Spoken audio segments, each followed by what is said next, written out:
We are back with more Triple Triad. This time I will be using this uglier interface despite the fact that TTA is back because it's the easiest way for me to show different variations and lines, and there are a bunch of ideas I want to show in these games. But the question for today's video, well, what's happening today is TTA has come back, which means Deli was playing. Luckily, he had a day off work on day one, and so he got to play a whole bunch of games, and I stalked him and recorded all of the randoms I could find. I suspect he played some that I didn't see, because I wasn't on all day, but I tried to be. And so I just wanted to show Deli games and answer the question, is Deli still any good? This is, certainly one of the top 5 best players ever, possibly most people's pick for number 1 all time. Truly fantastic player, but does he still have it in 2021? So I'm going to show 6 games he played, 6 randoms. As I said, this is not all the games he played. It might be all the randoms. He played some handed games as well, including a very goofy one versus Bren, where Bren played 5 cards for the same corner, and Deli used like a level 1 and a weird level 8, and it ended up trickling out into a strange tie. Weird game. We're going to ignore all that. We're going to look at these 6 randoms and look at how Deli played and what he did. In this first game, he's going to be taking the red cards, and which means his first turn. And looking at the game, I was thinking, I think Deli is going to go 4897 in 1. This is pretty well supported by the 8587. It doesn't really take advantage that the opponent, the opponent has some power facing it that we might want to avoid, but it seemed pretty reasonable to me. Deli, of course, does the exact opposite move and plays the same card in 9. And this is very much saying, I see the directional weakness in their hand. They're very weak going to the right. I'm just going to make the game go that way as much as possible. And we both kind of wanted to use the same card, but it's interesting how completely distinctly we wanted to use it. And I think both moves are pretty defensible here. His opponent, I've been unsure should I name opponents or not, because I think, I'll spoil something. Deli is going to win more than he loses. It can feel bad to be shown, losing a bunch. But it can also be cool to have your name in videos and to have your moves talked about. So I'm not sure whether I should be naming opponents. I think what I'm going to do this video is not name anyone, but say that Deli plays multiple tournament winners in this run, and these are good players. And I thought here the opponent showed quite a lot of class to play 8-5, and 3. One of those moves that is just difficult to see because you have a lot of kind of innate biases against it. They have no recapture in 6, and Deli can capture it from 6. And you have to still be willing to look at a move because you've spotted other kinds of synergies. And in this case, they've spotted that both of Deli potential captures can be comboed back. Though actually here, and against this one, I think the best move, I was thinking a bunch about this position, I think the best move is here, just setting up 2, 6, 9, 8 to have both 1 and 5. Might be fancy play syndrome, sometimes I get overexcited, but it's hard to imagine how it could be bad because both are such secure recaptures. So I thought that could be a fun line potentially. But the point is, it's quite difficult for Deli to take this, and they potentially start threatening to build out from this card. And I've always liked adjacent corners. I forget what I was thinking for Deli. I thought I wanted him to throw something in 1 or 7 here. He blocks the in-between square, which I did not like at all, because I tend to think of L's as good for whoever controls 5, and after his opponent quite rightly plays in 2, their card is safe. Deli can't take it. They threaten to go in 5, and Deli has nothing he particularly wants to play in 5. I thought this looked like a nightmare. Deli quickly picks up the 9-4-9-7, puts it back, thinks a while. I think this was played at a 7-minute time control. I think all the games we're going to look at today are 7 minutes per move. And thinks for a bit, and I was sort of thinking, this looks so hideous. I think any of the moves blocking 5 end up losing, because also your card 9 is vulnerable. So I sort of started thinking, maybe you can survive by some miracle if you give up 5 and that you can still exploit their right weakness.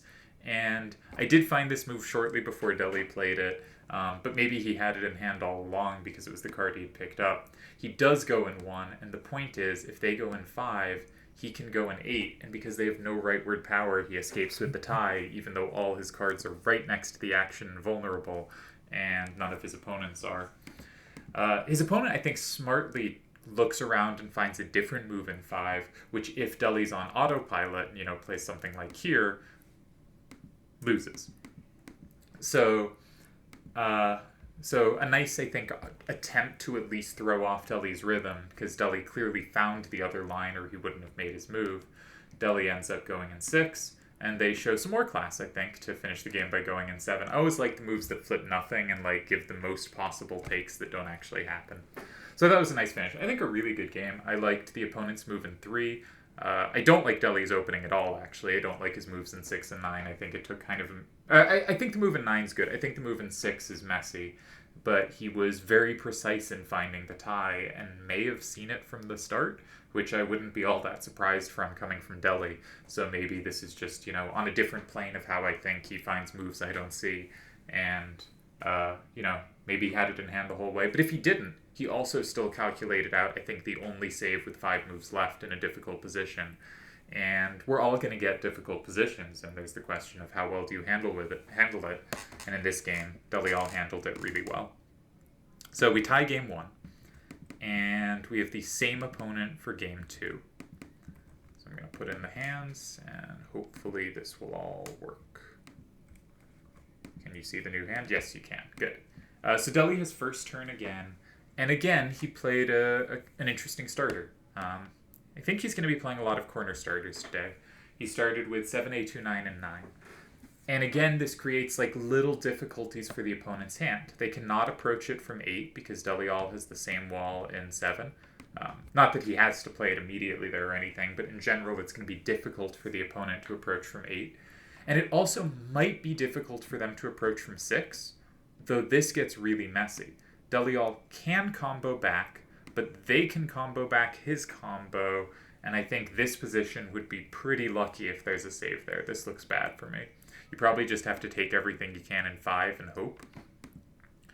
Deli can also take back non-combo ways and still potentially get comboed back. So they have ways to take from 4 and 8, and you'll notice Deli has no recapture from 8. So I actually think a good try for them would have been to go here, though I'm sure Deli would have found some way to complicate, and I don't think it's lost or anything. But an interesting starter, because the opponent only has a few ways to address it, but one of them's very complicated. If we start with this, the line gets tricky. Deli has no recapture in 8. The moves in 3 look complicated at best. The opponent, however, went in 2, and Deli all immediately went, shoot, I was worried about that move. And this is just one of those things where, players think so differently. And this is not a move that is intuitive what it accomplishes for me at all. But clearly Deli was worried about it. And really interesting to see that these two players are probably more similar stylistically than I am to either of them. Because Deli was really worried about this move. And he thought a bunch, and I was thinking he has to make the game up-down now. That the opponent's hand, they did use, their best side-to-side cards, so they are better up-down than they used to be, but they still have a bunch of cards that are better left or right than they are up-down, and Deli has these 2 really strong up-down cards in Zell and Vormav, 8-5, A6, and 7-3, A8. But I hadn't picked a move yet, and Deli plays this in 5, which I think is the best move and really accomplishes the goal of making the game up-down. And we can see it is very difficult for the opponent to kind of find safety here, right? If they go in somewhere like 1, Deli can just take it and should be very happy. If they do the same kind of move that was in 3. In 1, I think Deli should play an 8, set up the Z, and just have these really fantastic up-down sweepers that play so well against his opponent's hand, right? They don't have an A facing up. They don't have anything higher than a 7 facing down. Deli's remaining cards are just dominant sweepers, and he has 2 of them, right? It's not even his 1 sweeper and a card he has to get rid of. He has 2 sweepers. So I think that would just be winning. And I think they probably made the best try to hold on to the game by going in 8. There might be something complicated in 7. There might be some way to try to confuse the directionality of the game, but I didn't see it. And here Deli was looking at 7-3, A8, and 1, which is really good, but does use up one of his great cards. And I think that move probably wins, But what I wanted to say here was the goal is kind of find a way to use 6, 8, 9, 5 because the other cards are so crushing. And 7, 3, A8, and 1 probably wins, so maybe when I say the goal, this is, hyperbole. But the problem is you'd want to play 6, 8, 9, 5 and 1 because 6, 8, 9, 5 and 7, locks in a card for your opponent. So you'd want to play it in 1, but because it gives this combo, suddenly this move is devastating. You can't just flip back everything because you get comboed back really hard and you could even end up losing this. And so you want to play 6, 8, 9, 5 and 1, but it might just lose. It's clearly not a good move. And so how do you get this out of your hand while keeping this game on an up-down, verticality to it while getting the 6, 8, 9, 5 out of your hand? And so Deli, as he always does, plays a really interesting move in 6, 8, 9, 5 and 7. And his opponent, again, this was a 7-minute game, but they played quickly. This just looked so clearly lost because Deli All has these fantastic sweepers. Ends up taking it. Deli All takes back. They block here, and Deli All wins 6-4. Very nice win. I do want to say they did have a tie here. And that doesn't mean Deli All didn't play great, because I think he put a ton of pressure on. I think his move in 5 was fantastic. I think if you look at other moves, none of them just work out as well and really understood the direction the game needed to take. I think the move in 7 did let there be an escape, but it's a really weird escape, and if you want to pause and think about it, it's fun to try and find. I was looking at some other line that had a similar idea. That's why I spotted it here. But I think much like 6, 8, 9, 5 in 1 set up 7, 6, 8, 5 and 4, this also sort of sets up 7, 6, 8, 5 and 4. And because the cards in the blue player's hand are just going to be so clearly overpowered, they really need to be crafty to save this and find some way to use that combo to their advantage. And so I think a really cool move is not that, is this. And the point is, if Deli takes, their combo, because they didn't flip 2, right? This is the move that doesn't flip 2. And any move Deli plays in 6 has to flip 5. This combo back is actually enough to tie, even though Deli has a mini combo at the end. So I thought that was a clever save possibility. Really hard to find because your hand is so thoroughly dominated. But one of those things that shows having any little combo potential, like this combo potential in 4, hey, that could do something if 5 is flipped. Can I force 5 to be flipped? But I can't flip 2 in that scenario, so I don't want to play something like here. Gotta do this? And it turns out it just about works, because if Deli plays in somewhere like 1, they can just block 6. So Deli's kind of got to play 6, and he has to flip 5, and that's just enough to tie. I thought a really cool tying possibility, but Deli applied tremendous pressure this game, really understood what directions were needed. I think, obviously, really deep player, and I'll say against a fantastic opponent, really strong opponent. So we move on to game 3. These are still all randoms. Really liked both the first 2 games. And I think the opponent put a lot of pressure on Deli in game 1, and he did a really good job of handling it. And Deli put on a lot of pressure in game 2, and they did not manage the same feat. Opponent starts in 5, and Deli makes a move. I don't know how to explain this move well. It's just good. It's just, he just plays weak corners against center starters, and magically they are just really strong moves that put on a lot of pressure. I don't know. He's a magician. Opponent plays an 8. And here, Deli has a few options.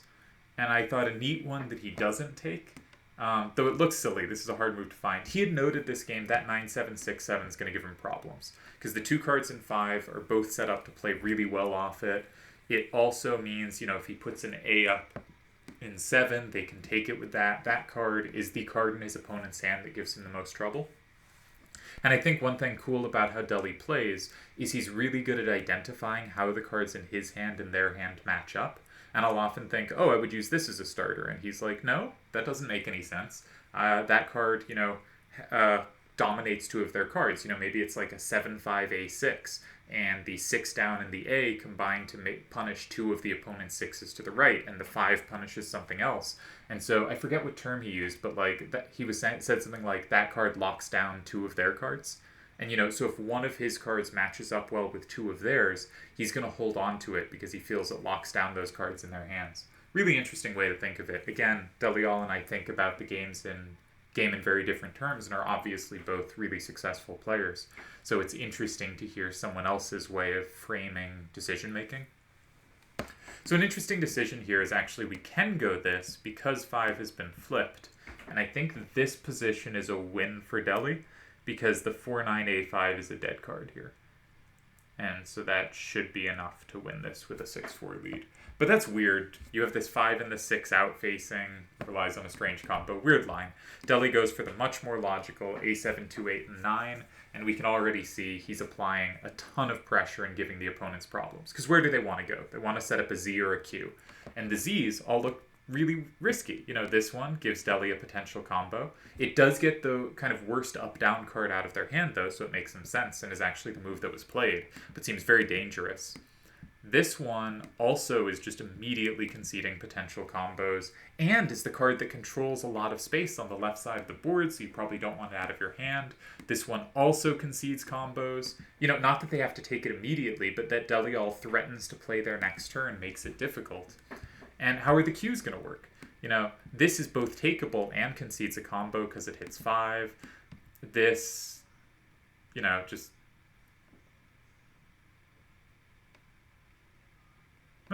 better than it might look.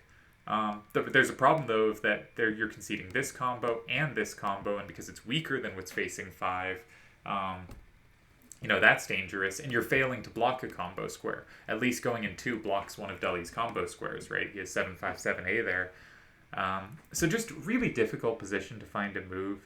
I think everything in 7 is also terrible. Deli can just go in 4. So very hard position to try and save. Ends up trying 2, which I think makes sense. It's one of Deli's better combo squares. It makes the game up-down, and it uses up the weakest up-down card in their hand. So I think this is... I suspect there is a tie there. I don't remember if I found one or not. Or if the solver found one for me, the AI. But really, obviously tough position. I think probably one of the moves in 2 ends up working. Maybe here, with the idea that Deli has nothing for 7. If they take this square immediately, at least you can take a bunch of stuff back, and your 9-7-6-7 at the end is going to be enough to tie here. So maybe 4-9-A5 was the way to make it work, but that looks really ugly. And the other idea is if Deli wants to go somewhere else, if he goes on the left side of the board first to try to leave open that threaten the right side, well, this is his card for both squares, so it tries to overwork one card. Might work. Anyways, 8-8-1-A and 2 was played, reasonable try, and here Deli very precisely plays 6-9-A2, noting he has the big combo threat in 4, and so if they take him, he combos back just about everything. They end up, I believe, blocking 4, yes. And now Deli has his other big combo and ends up winning 7-3. So another nice win for Deli. He just puts so much pressure on, and then when it gets down to those last 4 or 5 moves, is just really precise, right? Or even if he isn't maximally precise, he's so close that it's so hard to save, and he gives you these really tough decisions. And he said he's not the most precise player, and he probably isn't, but he's still really precise. Alright, our 4th game, we will get another second turn game for Deli. He'll also be playing lower level from now on. So Deli's second turn. They start in 4, and Deli immediately grabs safety. And they go in 7. And this isn't so terrible for red, in that Deli has a lot of L's, and very few of them actually set up a threat on 5. Deli, of course, identifies the one that does set up a threat on 5. And here, I think they had to block 5. Maybe there's something somewhere else, but it looks to me like a position where you just got to be like, okay, I block 5, and I figure out how it works. So maybe 5-7-5-1. One point is, Deli can recapture and play in 3 or 8, but he has the same card for both, right? That if he uses this card in 1, he no longer has a threat in the other. So I think by blocking 5, you probably make it out to a tie here. And I think it's kind of forced. The opponent decides, I don't want to fight over 5. That's ugly. Deli has good options in both 3 and 8. I'm going to try to go in 8, I believe. Yes. And now Deli just has 5, and it's too much. Here, if I was Deli, I would have thought going in 3 was the classy move. Deli goes in 6. Either way, Deli grabs a win. He now has 3 wins and 1 tie. And this was against, as I said, really strong opposition. And we move on to game 5. So far, 2 of the games have been against, a tournament winner. Not that that's the only, marker of a good versus bad player, because there are tremendous players who haven't won, and many players who haven't won are better than many players who have. But it is to say, this was good competition. So, all right, Deli his first turn again. He starts with a weak corner. Curious move. I think the 7/6s are really powerful, and he wanted to just make sure they'd operate well, directing the game downwards. If I was going to use this card in a weak corner, I would have been slightly more drawn to this one, but not sure it makes much of a difference. Deli goes in 7. And really curious move from his opponent, who, again, I think these players are good. I think this is an interesting move, because it's one of those things that you have to be kind of specific to play, right? Because it is weak to 5. You do have the recapture in 9, but it is a move that sort of helps block in the opponent's card. And it strikes me as something you see more in closed than in open, where the 1-5-6-6 is such a weak number facing up, but you kind of feel you need to block it in. And when you do, that next card, if that is vulnerable to combo setups, you have a big problem. And so it's one of those things that puts the ball back in your court in an interesting way. Deli does decide to block, and he specifically does so, I think, nicely and really smartly, given that this is likely to turn into an L-type position, to set up a threat in 5. Because L's, when you control 5, are often really good. Now, that threat is a bit mitigated by the fact that, if they go here and you take the combo in 5, you have 1s facing left in the rest of your hand, right? If they played something like this, humorously, you have no captures. And so they probably can get a tie by going in 1 here. Maybe they have to be precise and think about which card to put there. But Deli's 3-1-6-7 is going to be really overworked in that scenario. And I think they should be looking to take advantage of Deli's leftward 1s, because he really has a directional problem here. They block Deli's threat in 5. And Deli goes, okay, I can lock in my card in 4, I can be safe, and I can get something with a 1 left out of my hand. This move accomplishes quite a lot. And we again have an opponent under tremendous pressure, because Deli has 2 very powerful cards. The 3-1-6-7 especially is pretty dominant. And their standard moves don't really do much. If they do something like blocking 2, that gives up a combo to 3-1-6-7, which is just going to be such a good sweeper. Deli probably wins with this move. Yeah, definitely wins with this move. And so moves like that don't really work. They ended up trying going in 9, and Deli quite nicely spots 3-1-6-7 as my win condition, as he would put it, and played 3-6-7-1 in 6, and wins easily. The game ended 1-6-7-5-2, and Deli has the combo and wins 7-3. But I do think they did have a save here, and the point is that the 3-6-7-1 is dead, and that neither card is any up power. So I think this move sneaks out a tie? Because, Deli can use his card, but then we get a 5-5. And if Deli tries to throw away, they make sure to...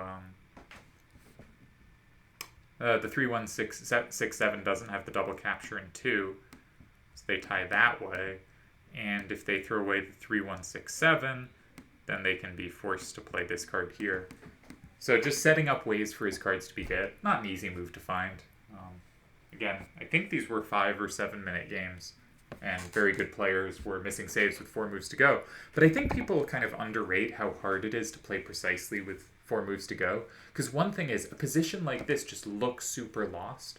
So you often don't have the thing turn on in your brain, I have a chance to save this, I really just have to check everything. And the other thing is, even if you're quite a fast calculator, I've talked about this before, if it takes you 1 minute to solve any 3-move position, then to calculate all lines for a 4 moves left position is going to take 12 minutes, and you just don't have the time. And moves in 3 are kind of the last moves you're going to get to. And that's I think, a quite fast calculator. There are certainly faster calculators, but I think the point is, hard to save a position like this, and you put people under pressure like this, even the best players, and they're going to fold eventually. So another nice win for Deli. He's crushing it. Deli is playing so well.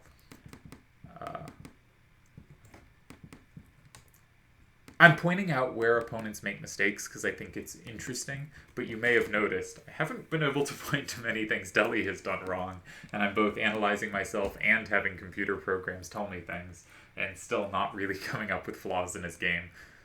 Just tremendous player. Deli is back, and Deli is very, very good. So, opponent starts in 5, which, as they said in chat, tends to mean they have no idea what they want to be doing. Deli sets up a strong corner this time for once, specifically noting they have no capture in 6, and their only capture in 2 uses up one of the most powerful cards in their hand. They end up choosing to use that card up somewhere else, where it is completely safe, which I think was a smart move. And here, Deli again takes this position and finds a way to really maximize the pressure from it, and gets the weakest card out of his hand, and uses it in a way that directs the game really uncomfortably for the opponent in an unexpected way, and just one of those moves that's really good. Because, like, what are the moves you think of here? I think a lot of people look at 3 or 7. What sets up the most combos, or what's something I can take back they can't take? Okay, where else could we look? We could look at 2, building out from our potentially safe card, right? Is there a great way to play out from 2? You know, something like 3-7-3-5 might feel kind of automatic, and that's probably a good move. Or 5-7-5-2, then that's probably a card you'd be more likely to want to hold on to. But I think things like that come to mind. But a move that I don't think comes to mind for many of us is 5-3-5-6 and 6, sort of starting to help lock in a card for the opponent, but once we dig deeper, really sets a lot of problems. So what's the natural things for the opponent to do? It's an S or a Q. None of the Qs are any good, though. Any Q is met by 6, 1, 4, 7, and 3, and this applies to all 3 Qs, I think, unless I'm missing something. Because they can easily be left with no up power and Deli wins, or they can be left with not enough side-to-side power, not that one's comboed, and Deli wins. And they don't really have plays elsewhere, right? The 2 square is so dead for them, Deli can just force them to play their last turn, and they have problems. Or, you know, in some cases, forces them to play in 4.